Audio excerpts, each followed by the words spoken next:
Баатыр, биздин урматтуу Рухеш ТВ каналынын көрүүчүлөрү, силерди жадаткыр мен Шакир, ал эми мейманыбыз Замандаш партиясынын лидери Жеңиш Молдокматов. Бүгүн туңгуюкта турганда өлкө момундай бир башаламандыкка келгенде бир нерсени эстегим келет да. Кайсы коомдо болбосун бир туңгуюкка кептелген коом сөзсүз бир өзүңө окшогон каармандарды алдыга сууруп чыгат да. Бул табигый өзүнөн өзү келет да. Эл албетте сени азырынча баласын типтейт эмеспи? Сарооз балдардай көрөт, тоот-постук кылат. Бирок Махатма Ганди великий мыслитель да, ошонун айтканы бар да. Адам басып өтөр 3 этап бар. Биринчисинде Жеңиш Молдокматовду жакшы көрбөйсүңөр, себеби бул эмнени айтып атат, эмнени булдырап атат дейт. Көбү буга жетпей туруштук бербейт, кайта тартыначы. Экинчи этапка келет, баягы эл күмөн саноого келет да. Ушунун айтканда бир бала бар окшойт, чындык бар окшойт депчи. Анан көзү жете баштайт. Анын 3-чү этабы баш кийимин чечет, таазим этет да. Ошентип каармандарын жаратат да.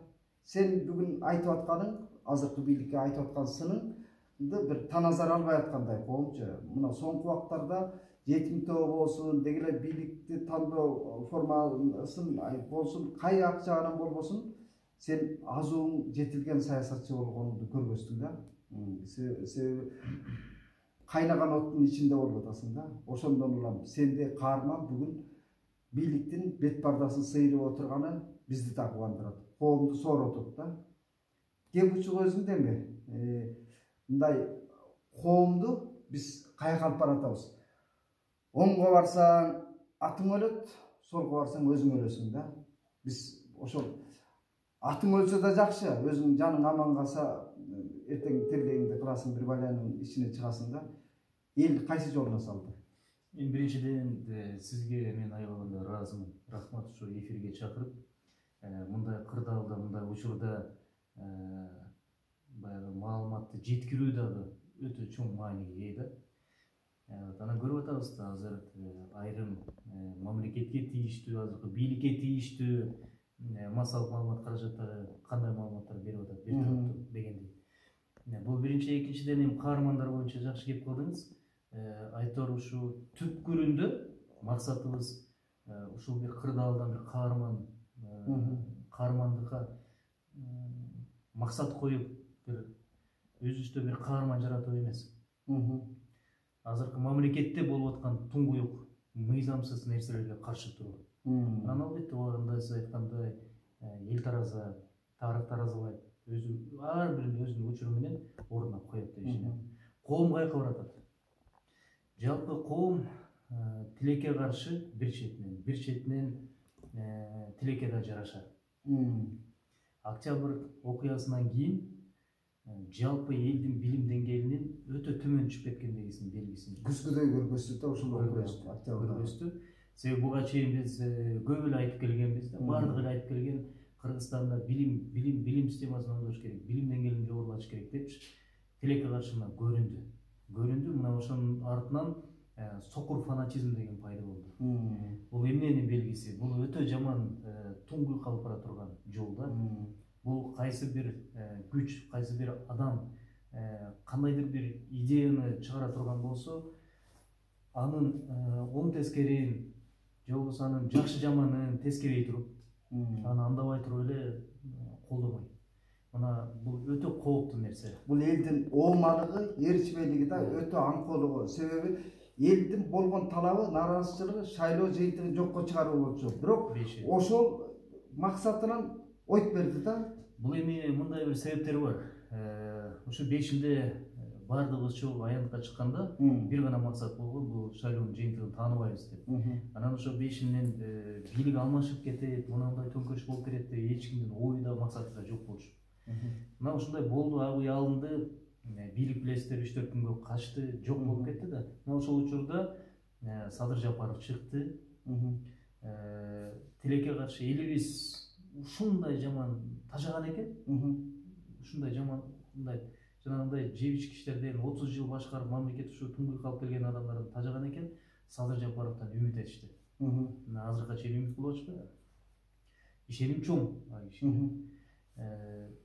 Атасы каза болду, энеси каза болду, баласы кайтыш болду. Биз үчүн, мамлекет үчүн түрмөдө отурду, кыйналды, кысталды деп, анан калгандарын эч ким теңине албай, бир гана Садыр Жапаров деп үмүт артып турганы бул чындык.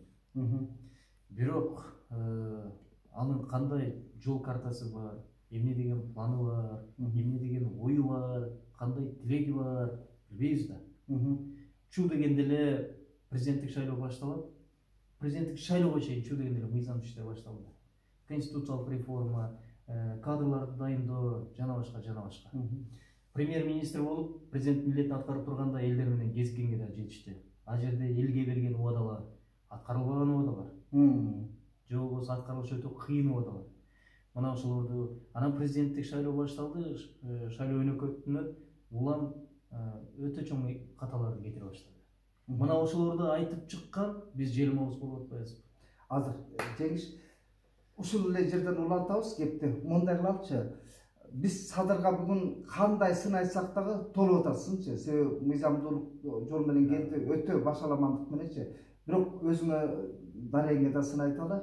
Маселен, Сооронбай Жээнбеков мурунку бийликтен баягы шайлоого наразы болдук деп атпайсыңарбы, ошондон чыктык депчи. Бирок Замандаш партиясы бийликке ыктаган маана экенин көп жазылып айтылып жүрөт да. Ушунун канчалык чындыгы болду экен, анан бийликке ыктап жүргөн партия сен деле ошол моундай туңгуйук убакта чыгып калганыңа мүмкүн элде баягы ишенбөөчүлүк пайда болуп атканда мурунку бийликке болгон жек көрүү сезим силерге болуп аткан жокпу? Эми айтор азыр менин сын пикирлерим менен айтып чыкканым бул менин жеке өзүмдүн позициям. Партиянын тиешеси жок. Мен барган жерден айтып жүрөм. Бул биринчиден, экинчиден сиз туура баамдап атасыз. Замандаш партиясы дегенде бийликчил партия деп таанышат. Бирок парламенттик шайлоодо бийликчил болсо 3 эмес 4 партия өтмөк да. Анда 3 эмес 4 партия деп сынга калмак Замандаш. Бул Сооронбай Жээнбековду президентке талапкер болгондо мен колдоп чыкканым чын. Азыр эле ошондой эле адамдар Садыр Жапаровду колдоп атышат. Туурабы? Камчылык Ташиевди эле шайлоодо чуркап жүргөн эле. Камчылык Ташиев шайлоо учурунда чуркап жүргөн. Фарид Ниязов бир кагаз чыгарбады эле, эсиңиздеби, шайлоодон кийин тизме гейт деген. Ким канча акча алган, анан жалпы шайлоого канча акча коротулган деп $24 миллион баш чыккан, эсиңиздеби? Ошондо тизмени карап көрсөңүз, Камчылык Ташиев $400 000 алды деп жүрбөйбү? Кийин барып түшүнүк жазып берди, алганым чын эмес, калп депчи. Бирок анын канчалык калп, канча чын экенин биз билебиз да. Мен билем да. Мен штабта жүргөм, мен билем да. Түшүнөсүз да. Анан кандай эле азыр баардык ошол кишини колдоп жүрүп анан бүгүн бияк жакка каршы айтып койсоң, мага эч нерсе таппай жатат да. Таба турган, айта турган эч нерсе жок. Болгон эле колдогонсуң. Бир видео бар. Мен айтып атканым. Айткам, анткени ар бир адам шайлоодо үмүт менен чуркайт, үмүт менен добуш берет, туурабы? Ишеним болот. Мына бул киши ыймандуу, бул киши урдабайт, бул киши алдабайт деген үмүт болот да. Кийинки жыйынтыгына болдумбу жооп бересиң. Мен мына жакында пост койбодумбу? Ар бир айткан сөзүңүзгө Талант Мамытов эмес, парламент эмес, өзүңүз жооп бересиз деп. Ошондой эле кеп да. Айтор бирок кыргыз коому чаканда сени макул бийликке жабыштырган менен деле бирок бийликке жабышпаган эч ким деле жок экен да, мындай башка асмандан түшүп келген башка планета. Мен президент болуп турганда эле мен канча сын айтып жүрдүм. Ошол эле Абылгазиевди кетир. Абылгазиев отставкага кетсин деп канча кыйгырып жүрдүк. Кандай нерсе болбосун акта кара деп жүрдүк да. Бирок мындай экен, сиз айтканда колум бизде кичинекей да. Анан бир жабышып калдым бүт да уйгактай кетти экен да. Туура кетирген кемчиликтерибиз болгондур. Мен ар дайым кетирген кемчилигим үчүн элдин алдына кечирим сурап жүрөм. Бирок айтор азыр карап көрбөйсүңөр. Мына 5 октябрда 3 партиянын аты аталган, туурабы? Анын эң негизгилери ким эле? Биримдик, Мекен Кыргызстан. Эми ошолор Садырдын командасы эмес. Ошолор мамлекетти башкарып атат бүгүн. Ооба. Талант Мамытов кайсы партиядан? Мирлан Бакиров кайсы партиядан эле? Бул кошумачылардын кожоюн алмашты болгонучу. Жок, маселе ошол атпайбы? Анан ошол жерге аянтка чогулган элдин талабы башка эле да. Азыр болсо ошол кетсин деген адамдар, ошолордон тажадык деген адамдар конституциялык реформага алып баратышат. Ошол адамдардын колу менен конституциялык мыйзамдар кабыл алынып атат. Ошол адамдардын колу менен азыр бир киши президенттикке сүрөлүп алдыда баратат. Ошол адамдардын колу менен бүгүн стадион эл чогулуп атат. Ооба. Элге таң калганым караламан масса дейчи, караламан калк тиги ак караны жакшы жаманды ажыратпай атканы кейиштүү да. Себеби бул жаңы бийлик келгенден баштап эле коркутуп үркүтүү стилине өттү да. Ошол эле парламентти колдон буттан байлап өзүнө керектүү мыйзамдарды токутканга аракет кылып атышат. Анан бийлик бутактарына дагы Садыр Жапаров өз кишилерин коюп алды дагы. Анан шайлоого аттангандын өзү канчалык адилеттүү? Аны учур көргөзөт. Канчалык адилеттүү баардыгы мына жакынкы эле келечекте. Жок, маселен күрөшкө чыккан адамчы, могуну алып кой, бул мен жыйып коет дегендей тазалап алды. Сиздин сурооңузга эле улай мен дагы бир айтып берейин. Биринчиден туура айтып атасыз, бүт болгон өзүнүн досторун, кудаларын, баардыгы мекенчилик партиясын, Томаста иштеген адамдын баары мамлекет кызматтары коюшту. Шашылчарада эки кудасын кое койгонду өзү айтты. Жөн эмес да. Туура. Экинчиден 5 октябрда эл каршы чыгып, ушулар кетсин деген адамдарды тегеретесине жыйып алып, стадион элди чогултуп алып, ошолор менен бүгүн шайлоого аттанды. 10 январь бат эле келет, мына бир жумадан шайлоо. Той болот, той нерсеси болот деген. Коррупция менен күрөшөм деди. Туурабы? Кантип күрөшөт? Кантип күрөшөт? Эгерде башкаруу механизмин өздөштүрбөгөн, эгерде ушул эле жеп ичкен коррупционерлер тегеретесин курчап алды. Кантип? Эртең күнү ал айтат, мен сенин шайлооңо монча бергем, мен монча кишини алып келгем, мынанча добушту мен бергем дейт. Эмне кылалар? Эч нерсе. Ошолорду туткуну болуп берет. Албетте. Бийлик табияты өзү ошол да. Дегеле кылымдардан бери эмне үчүн тактан кеткиси келбейт адам табиятычы. Себеби мага чейин каңчыланганы болот. Мына коңшу өлкөлөрдү карайлы. Бийлик мындай байкатпай барып колун менен бокту мыкчытып коерун билбейт да. Тегерегиндеги команда ошого. Ага караганда сага окшогон ар тараптуу конструктивдүү сын айткан күчтөрдү жер коркутуп үркүтүп аткандын өзү эми бул түбөлүгү түз эмес да. Бул нормалдуу көрүнүш деп ойлойм. Биздин кыргыздын саясатында азыркы бул келечекте өзгөрүш керек. Кандай бийлик болбосун, ошондо оппозиция болуп туруш керек. Эгерде бийлик күчтүү болсо, оппозициясы да күчтүү болуш керек. Оппозиция жок, каршы пикир айта турган, каршылашы жок бийлик бүгүн эмес эртең эле буту жер баспай калат. Анын баарын көргөнбүз, 1 эмес 3 президент кетти. Туурабы? Андыктан оппозиция болуп каршы пикирди айтып, терс туура эмес иштерин көз сайып, мынаны көргөзүп тургандар менен тескерисинче чакырып алып сүйлөшүш керек. Ооба. Бул анткени кеткен экен. Бузалап эле коркутуп атса, жанагы троллдор болсо кекетип окутуп, оозкарлык сөздөр менен троллдор менен фейктерге көңүл бурбай калды. Жалпы эл көңүл бурбай калды. Себеби баары билет, фейк менен тролл деген бул ким? Бул аты жок, заты жок. Бул акча алган адамдардын колу менен жасалган нерсе. Тролл менен фейктерди колдонгон саясатчыларды мен ким деп тааныйм? Алар саясатчы деп тааныбайм. Алар өзүнүн алы жок, акылы жок, эси жок. Баягы айтаарга кеби жок. Анан мындай бир сүйлөшүүгө сөзү жок адамдар ошол троллдор менен фейктер колдонот да. Эгерде жигитсиңби, чыныгы күчтүү саясатчысыңбы, бетме бет кел сүйлөш. Мына азыр өтө жакшы дүйнөлүк тенденция бар, дебат. Талашуу, ачык эфирлер бар. Кел айт, өзүң келбейсиңби, адамдарын жөнөт. Мына ошондой бир жаңы саясий маданиятка өтүшүбүз керек да. Бул плюрализм барлыгы буга маанилүү эмес экен да бул азыркы бийликке. Диалогко даяр эмес дейт да. Себеби ошол опуза дегеле сага мындай коркутуп үркүтүү болду. Себеби катуу чыкканда эле коркутуп үркүтүүлөр күч болуп атпайбы? Болуп эле атат азыркыга чейин. Маселен келип муздап кетебиз, анан ошого чейин жетебиз. Өрттөп кетебиз, чалуулар болот, жазуулар болот. Жакында эле Бишкек шаарынын ички иштер башкармалыгына чакырышты, 10 бөлүмүнө барып арыз жазасың деди. Мен айттым, арыз жазбайм дедим. Берилген статьялар боюнча арыз жазбайм. Эмнеге? Анткени көрөйүн. канчалык муздашат, канчалык согушат, канчалык салышат көрөлү. Мындан да өчүбүз керек да. Эгерде чынында эле келип жанагындай коркутуулар күч ала турган болсо, андан да өчүбүз керек. Анан шак этип эле бара калып, мен булардай бара азчыл эмесмин да жазганда. Эл да көрсүн деп атам да. Ооба. Эл да көрсүн. Бирок эң коркунучтуу билесиздерби? Жаман, жагымсыз нерсе бул саясатта эмес, жашоодо да ошондой. Үй бүлөгө кийлигиштүү. Мындай үй бүлөнү кийлигиштирбеш керек, анан үй бүлөгө асылбаш керек. Азыр тилекке каршы акыркы 2-3 айда мындай жаман бир кубулуш адатка айланып барат.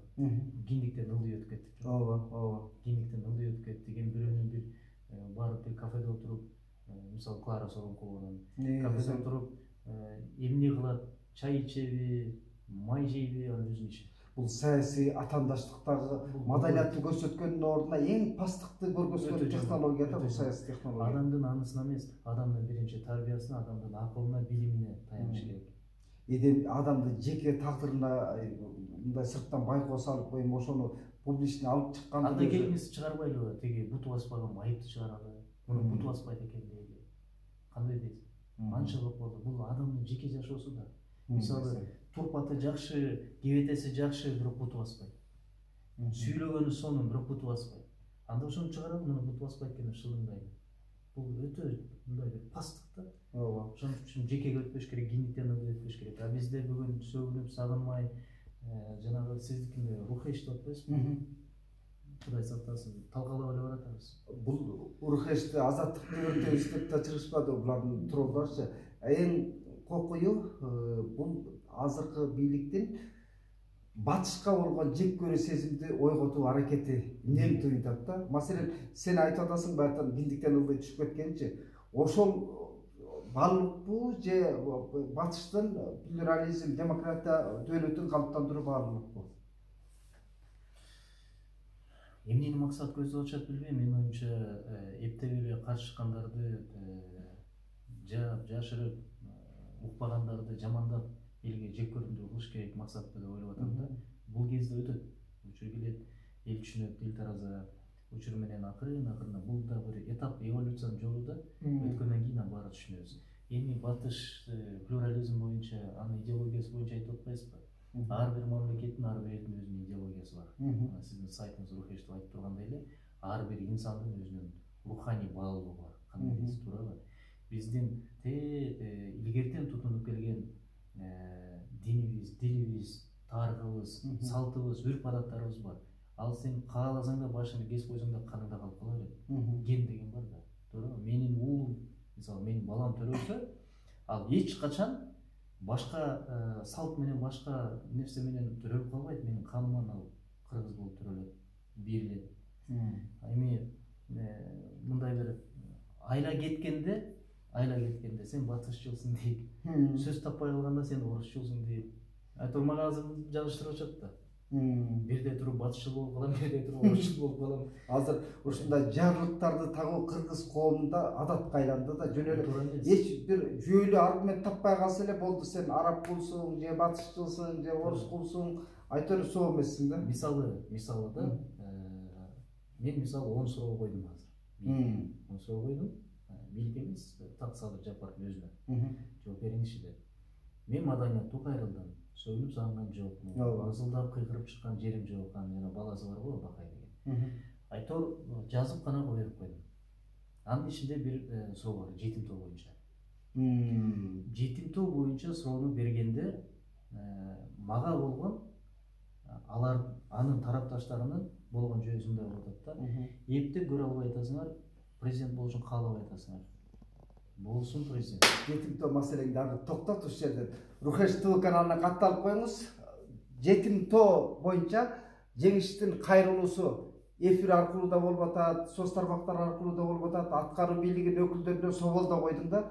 Бирок оозуна талкан сугунгандай унчук албай отурушат да, үн ката албай. Ошонун жообун маектин кийинки бөлүгүнөн угасыздар.